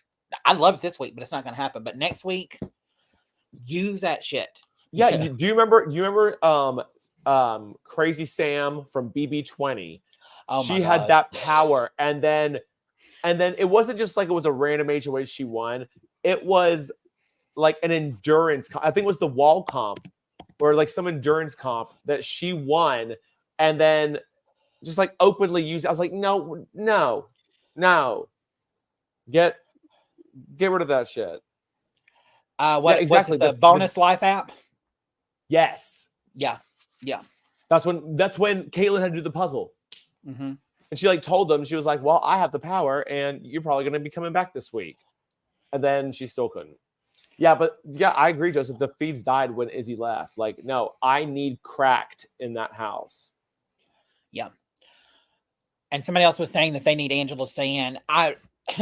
She's good TV to stay in, but I feel like she's playing based off of her emotions. She's not playing using her brain. She's playing just off of emotions. She needs to hold things in, which I love that she's not. But if she's still here at jury, I see her going on a double eviction night. But think about how Rachel Riley used, like how she was on BB13, how it was always about emotion. I guarantee she's never. But she could back her emotions up. We don't know yet if Angela's able to back her emotions up with being able to, slay in competitions. If Rachel was fired up and saying some shit based off of emotion, she knew she was going to win that next week. And every single time she won that power. Facts. She was able to back her emotions up with pure beast-ass mode competition, just slaying everything. We don't know if Angela can do that. Angela's won one HOH competition that was basically based off of luck. And see, this is why I'm saying that Kenny threw the HOH competition because if you notice when he went and slid it, he slid it way too hard. When he slid it, I'm like, that's too hard. It's going to go off. And it went off the table. I feel like he threw the HOH. He probably did. I'm surprised we didn't get a diary room from him saying that, because I feel like he honestly probably did, or just anything about that, because it's week 1 HOH. You either do want to or you don't want to. You're never just like, like you either have if you're in the final two, okay, I'm either trying to win this or not. Mm-hmm. And if he's that ready to give up, I doubt he was. Oh my God. Could you imagine if he did though? Oh God, we would have such a different week in probably not a pleasant way at all. Probably not. Well, I don't know, because there's so many people that are so emotional in the house that I feel like it probably would stir drama up either way. But I think Angela has HOH-itis, and I'm there. Look at Mama Felicia from last season. When week 2 she got it, she was like, "Go out there and see what the fuck they talking about." That was Jane. Fucking Bowie, that was where fucking Bowie Jane came from. You power trip, and hey, let's go with it. It happens, but this power, at least none of the rest of them have blown up week 1, and I'm standing for the fact that she blew up week 1, but I don't know. She's just some of the comments and things that she's saying. I feel like she's just saying things to get a rise out of people. But I don't think she's doing it as a bit. I don't think it's like it's on purpose, but it's not. Like, she did plan it out in her bed, but I don't think it was like for the cameras. I think it was like, I want to know what I'm going to say to this person, which I don't know. I feel like it's big. See, that's why I'm torn. I feel like part of it is because she's a super fan. She's like, okay, if I do these things, if I play this way, that's going to, people are going to be, loving me, fangirling over me. But then also I think a part of it is just her being a Karen. And I love that, but it's just like, yeah, I don't think it's inauthentic. I really don't. I really don't. Oh, I know. I think it's authentic, but I think it's authentic, Karenism planned to a certain extent, but also like, I don't care. I'm just going to go for it and people are going to love it, because we've never really had a Karen unhinged. Not that I could, not in any recent years that I can think like of. Everybody would really love that if a Karen unhinged on Big Brother that made it a while. It was just like every single week just going fucking psycho. But see, I think she made herself known, like, this is who you're gonna get. So like, I think people are honestly too scared to put her on the block, because she would just, I mean, she'll come guns blazing. Like, she will wreak havoc if that was. She'll wreak havoc, but will she come guns blazing, wreaking havoc and being just, unbearable in the house, or will she come wreaking havoc and being a Rachel Riley? Because these are two very different things. I'll weather a storm if all you're going to do is sit there, bitch and whine and cry all week. But if you're going to bitch and whine and cry all week and come and beat my ass in all these competitions, then I'm going to think twice about messing with you. But as far as what people are saying, no one really has her name in their mouth besides like the small Matt side. Yeah, yes. But like Matt, maybe Mackenzie, and what's it, Kenny? That's all. Everyone else, like, they're cool with her. She may have done the best solid for herself by not putting Cedric and Chelsea up when it was the easiest thing to do. I think she got a lot of brownie points for that. BZ Leonard, yes. Well, someone has to out crazy her crazy, or else she's gonna run the show. That's what happens. I mean, but see, if she keeps on, how long are we going to be watching this? And how long if she stays on her crazy, how long as viewers are we going to get tired of watching the crazy every week and it overshadowing any gameplay? I think she might take a week off. I think she'll have a week where she just doesn't have it. Like, she's sitting back, and then she's gotten comfortable for a second, and then when she had HOH, let's say she's safe. I think she's HOH week 1, second week doesn't even have to break a sweat, and then third or fourth week, which is normally when I feel like the explosives happen. That's when like a Rockstar's daughter's birthday happens. What if Mackenzie or Matt gets HOH? Then Quinn will use it. Then she'll convince Quinn, but she's gonna melt fucking down. She's gonna have a meltdown. She's gonna go fucking psycho. Or she'll be like, I'm not gonna do that because I know Quinn will use it on me. And then if he doesn't, she'll be like, Quinn has the power. I'm not saying Big Brother is rigged, but I'm just saying that if I've been a producer, I work in media. I've been a producer. So if I was a producer for Big Brother right now, I'm going to be like, you know what? We need to make sure that one of these people gets HOH to put her on the block to see this meltdown continue. Because now that she's attacked him, that's a storyline. So they're going to want a big one. They're going to want to squeeze as much as they can out of that storyline. So what better way for them to turn it around than to put one of those other people in power? And so it be a competition that's geared more towards... And we love a power shift, and it just hasn't happened in so long. No. We never get them, and that's like what BB6 felt like.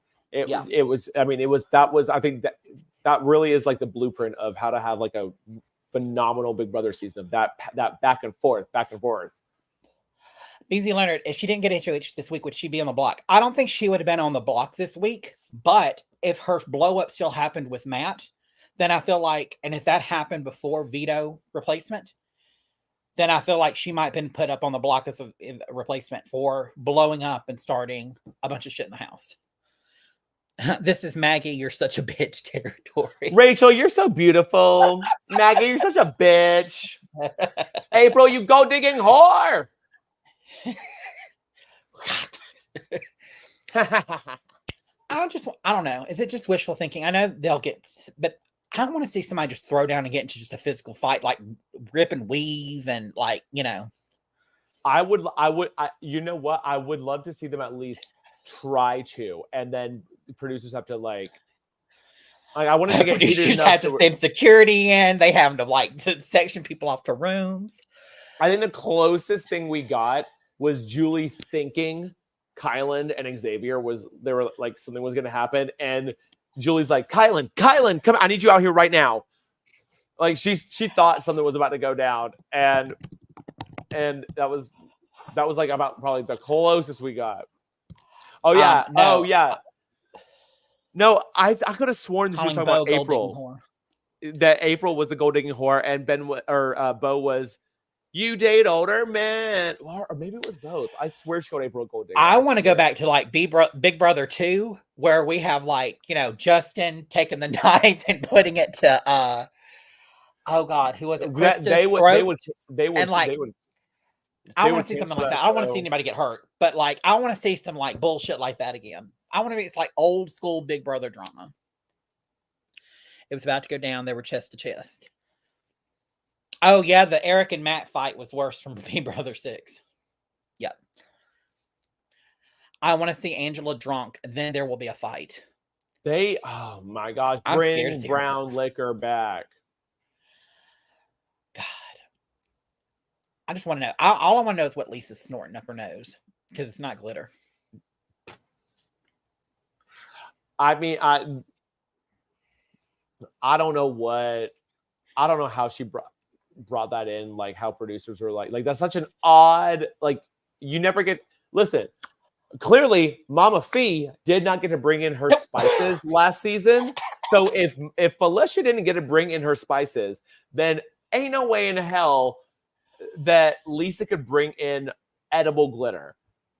Like this, I mean, this is some bat shit. I don't know. I've never heard anything like this. Well, you know, and then, you know, on top of that, we've got, oh my God, my fault just went through my head and just went out of it. Oh, so think back to any time we've had a cast introduction, they're all sitting around talking about themselves, where they're from, blah, blah, blah. Have we ever had somebody interrupt and hijack somebody else's introduction? The way that Lisa did when Matt was up there talking about himself? I'm a chef. And then no, you mean Tucker? Tucker? Oh, Tucker. Yes, sorry, Tucker. No, and no, we really have not. Like when it's your introduction, you're the one person standing up. It's like, okay, yeah, let the person speak. But I saw a meme on Twitter. It was like, I'm the chefiest of them all. I knew the moment when we heard before I saw a glimpse of them on TV, like when I saw that they were both like claimed to be in their interviews, claimed to be like chefs, like they're both chefs. I'm like, listen, chef versus chef, that is not going to work. Like you think that you're going to walk in thinking I will know my way around the kitchen better than anybody else. That they were always going to butt heads. I knew that from the jump. You cannot put there's the phrase, too many chefs in the kitchen. There's too many chefs in the kitchen. Yep. Like that's it. I mean, but the glitter is also another thing. It's not just the chef. The glitter, that's absolutely not. Well, I mean, keep your nasty hands on my food. Well, and I don't think I would want her cooking my food to begin with. She just looks, I don't know. No, and apparently she's just like a chef. I think it was Chef Joe. It's like these chefs, they come in there and they want to just cook all these meals and do this and that. And then they don't clean up on themselves, or they think that other people. Thank you, BZ. Thank you so much for the first super chat of the live. Great feed tonight. Best first show in a while. Period. But yeah, if you're gonna cook the meal, like clean as you go. Like if you're gonna do a big thing and not just throw something frozen, or I don't know how if you're gonna like really cook like that, either clean up, like don't expect anybody else to clean up after. But that's why whenever I was looking for roommates in New York, if they said they love to cook, red flag, out, not living with you. Oh, who was it earlier? Was it Chad? I might be wrong. Was it Matt talking to Tucker? But he's like, "Why are we eating zucchini or squash or something like that?" Or maybe it was cucumbers. And I think Tucker was like, "Well, there's food in the refrigerator. Why don't you go cook it yourself?" Oh wow! Leah, I could say make it to jury. Yeah, I could see Leah making it to jury. Leah will be making it to jury. Yeah, we will have. Yeah, no, Quinn her type. Tucker told Matt to cook for himself. Yeah. Yeah, that's what I was just talking about, Miranda. No, Tucker hating Matt is funny as shit to me too. Like Matt or Tucker is it's just so Ace Ventura. It is so weird. Can we also talk about the fact that it's so odd that, and I haven't confirmed one of the pairs, but Tucker has a twin. T-Core has a twin, and they both have gay parents. Can someone confirm the T-Core one? I know the Tucker one for sure. I've seen it, but I've heard T-Core is a twin too. And that is just like, were they trying to find this specific type of person? Like a twin with a and gay there's parent? More people from the Georgia area, like Atlanta area, than there's been in a while. Yeah, but I feel like some reality shows, for whatever reason, do that every once in a while. Like last season of Drag Race with like 3 or 4 Connecticut people. But I feel like when they do that to an extent, it's because they're trying to do some type of I know you. Yeah. Lisa forgot that 4 of the men are on slop. Lisa didn't forget that 4 of the men were on slop. She was just trying to put her glitter on their food so they would eat her glitter. Because I think she's trying to she's trying to brand herself as like the glitter chef or whatever. Bitch, you touch my fucking food. Me and you fixing a fight.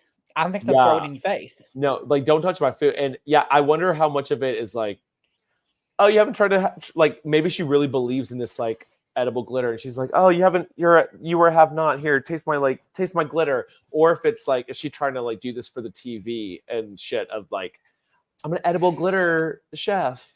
By September, we're gonna have like a news report that the Big Brother house has been shut down because the pipes are clogged with all this glitter and and people shitting out all this glitter. Also, like I'm assuming it doesn't have a flavor, because if it did have a flavor, why are you putting it on spaghetti? I would think it would have a sugary flavor, and if you're putting that on spaghetti, absolutely not. So if it's just edible because of it can digest. People do put a little bit of sugar into the sauce to cut the tomatoey, like the tartness of the But but ain't nobody's. We're not at Chuck E. Cheese. We're like, I don't know what are we doing sprinkling like glitter on like my first meal. It's just it's so strange. She reminds me of a 10-year-old little girl with the pink hair and the glitter on everything. It's with like the butterfly it's giving me 10-year-old with the butterfly. It's giving me 10-year-old vibes. Is that why we don't have no feeds? Did Kenny quit? Oh, is that what we're thinking? Surely not. Oh my God, if we don't have that play out tomorrow. No, they would talk him down from it. Anything on. Yeah, they would try. There's always we always get speculation, but I will say, I mean, last year we had something real sus happen the night before the first eviction, so you never know. Okay. Edible glitter has no flavor. It also doesn't look good in pasta. It's a dessert thing or something. Yeah, I mean, exactly. Like that's a dessert. That is a very dessert thing. And like if it is sugary, y'all got ants every damn season. Don't be sprinkling glitter. No. See, that's why I would have such a hard time on Big Brother, because I'm such a clean freak. I'd be going like, I don't want fucking ants. I'd be trying to clean up everything, and these people are slobs and tragic. And I want a room like back going to like Big Brother 5, 6, 7, where they would have hidden rooms in the house that people would just have to stumble Yes. upon. Not just I some know. random room, like, oh, this is where you go for this. No, I want like a hidden room with a hidden I want a power hidden in plain sight. I'm ready to see Angela. It's always like when I see someone be their first HOH, imagine upstairs, like your private bedroom being your first sleeping situation, and you're used to that. And now you have to go, choose someone else's bed, like just choose like the last thing you can find. It's going to be such a different dynamic. Oh my gosh. Like, whose room is she going to go into? People are not going to, once you're like sleeping in the same like sleeping quarters with someone else, you're going to get a whole different vibe from them. Yep. Whole different one. What if she's a nighttime talker, like in her sleep, singer? What if she's practicing her next monologue in her sleep? And Angela snores, y'all. Like, okay, I was snores. wondering that she's done. She's done. Because I turned the feeds on the morning after they came back on, and it was just, focused on her in her bed. She's like, and I'm like, if I was in a room with that, I would throw water. Like, okay, so wait, is she already out of her HOH room because of how many days it was? Or is that just like the room that she's like, I think that was the room she was originally in. Oh, I guess they are. Okay, yeah, I forgot they do. We didn't see them choose Joseph, their beds. Bring back PB&J. Slop can go. It's kind of boring. The reason they did away with the PB&J, I think, is because if they had the bread, they could also use condiments to eat another. So like a mustard or a ketchup sandwich so I don't think they like them having variety. So I think that's why they went to only slop. I think. But here, the whole have not thing, it's like we don't even, the casual viewers, we barely know. If you are a new viewer, you barely understand what a have not is, to be honest. Like, they don't talk about it as much. They don't show this, like, the slop is not like this whole like gag. It's just it's I think it's overplayed, and they need to really revamp have nots. Yes, I want them to go back to food competitions where they have to compete to get, different things in the house. So they just don't automatically get a free pass to eat whatever they want, I agree. You're competing for this, you're competing for this, whatever. And instead of pork, you've got, chicken, ground chicken or something. Or whatever. And even in the 25th anniversary special they had last year, right before the season started, they even kept in Danielle Reyes saying, bring back food competitions. So I thought they were going to. But I'm like, why include that if you're not going to do that? Yep. Oh, absolutely. I want them both on slop.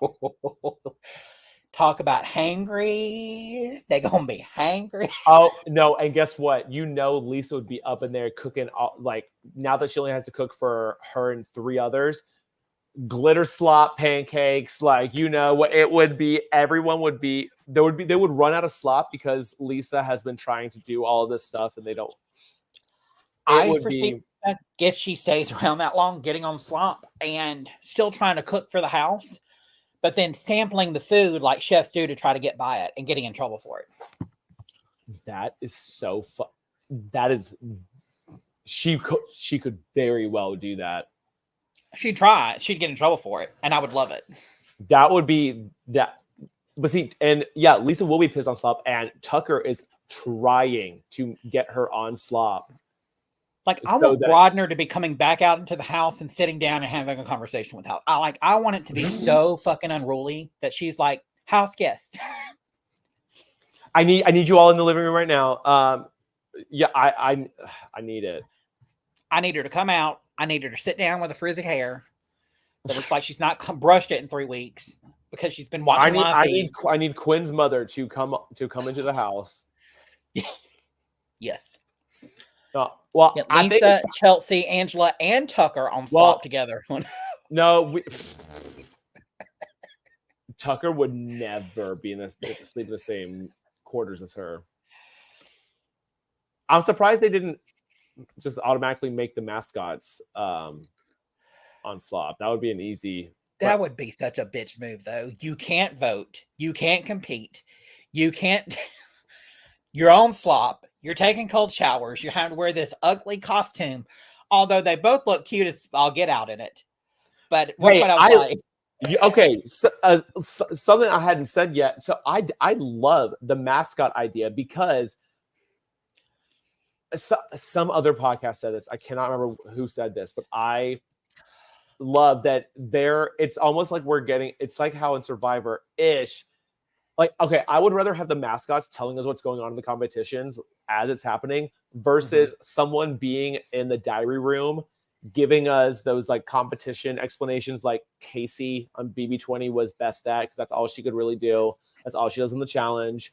But I would much rather have that and like talking about how it's going. I get it.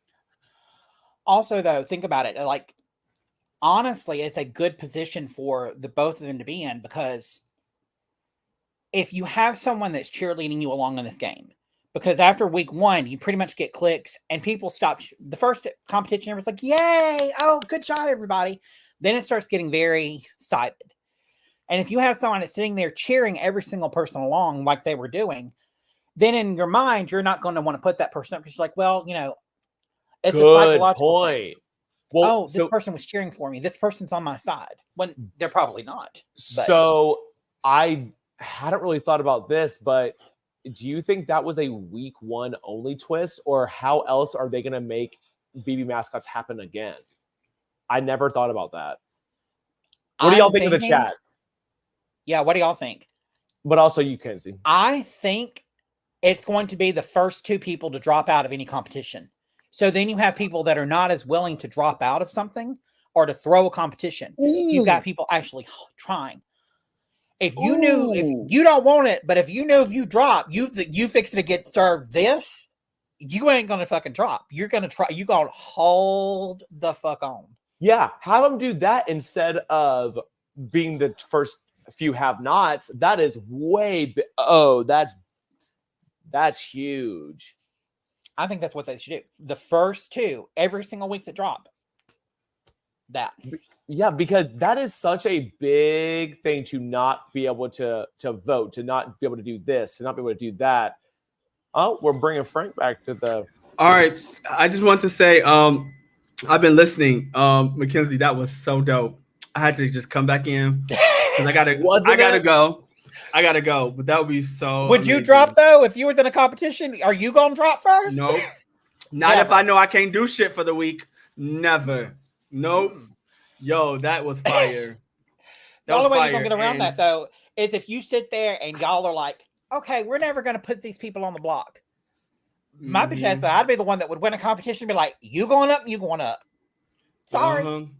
I think for the first time, Big Brother producers have broke Big Brother, like the new era. Like, good job. Yes.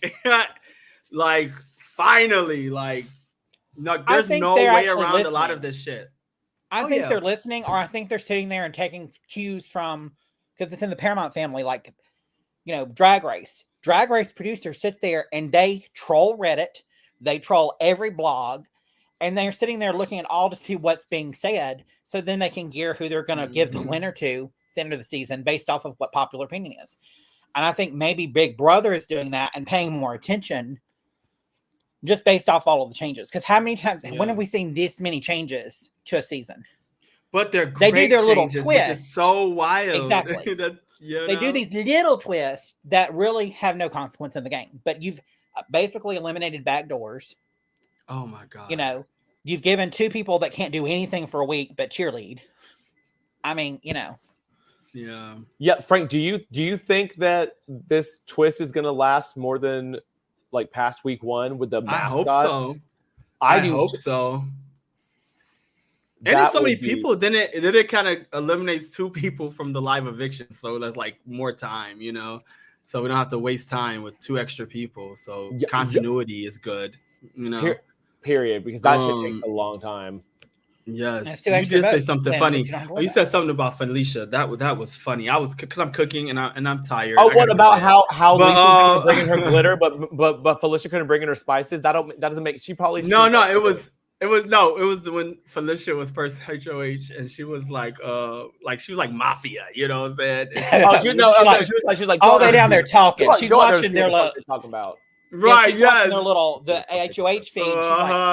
They in the corner talking. Go down there and see what they talk What the about. fuck they talking about? Yo, that was so funny. Oh my god. Yeah, that was hilarious. That was like one of the best moments of last season. Other than that. But yeah, but all right, I gotta go. Wait, no, let's close it out here. We can close it out. We've been on for a minute, but thank you to everyone. All the Feeds tater came tots back for joining 25 us. seconds and then went down again.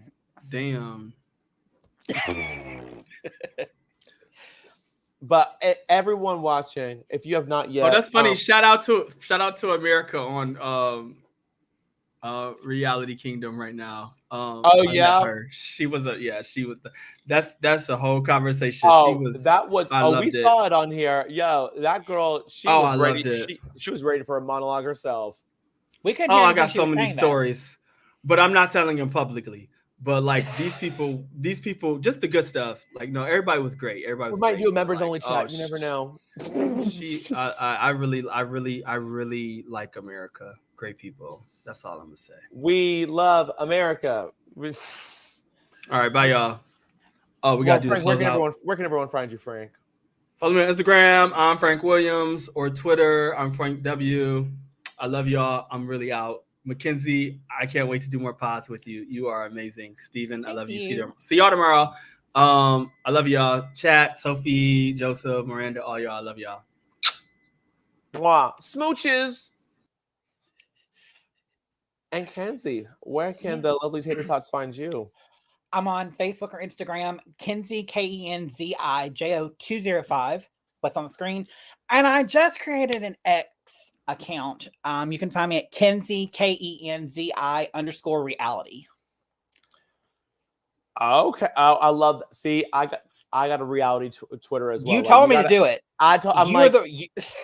Listen, we need to follow. I'm adding you to the Couch Potato chat. Yes. We got us with the and if you are a to all of our lovely Tater Tots, if you would like to be added to the Couch Potato Queen chat, just let me know. I'll add you on Twitter. You also created a Couch Potato Queen's Instagram chat, like one of the free chats that they do, where y'all can post updates of what's going on in the house. I think we should.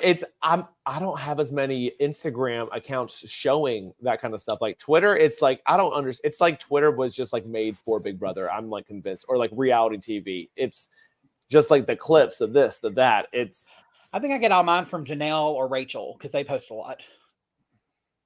I get mine from just like the Stan account. I mean, I've followed so many people throughout the years that I get my updates. Yes. Mackenzie, please come back again. Anytime. Mason, they maybe I will unfortunately not be able to make it, but you never know. And thank you, Joseph. I'm glad the feeds were down right when we were up. When they go down, we go up, baby. We did that purposely. We called Big Brother and said, "Hey, we're going live. We need the viewers." I mean, we just had to get into our contacts, our little CBS contacts, and be like, hey. And if you've not already, please register to vote, and please vote in this election because it's important. And if you haven't already, please like, share, and subscribe, and comment on whatever social media platform you're viewing us on. Absolutely. And y'all already know where to find me. If you don't, you don't need to. But with that said, 18th Street corner. I'm on the 30th Street corner and the 32nd. I'm actually on the 5th, but okay. And Josh is at your local bathhouse. Yes, you can find him there now. Sorry, that's why he was running late. You just couldn't get him out of there. But with that said, we will see all you lovely Tater Tots later. And bye. Happy viewing. Smooches. Mwah.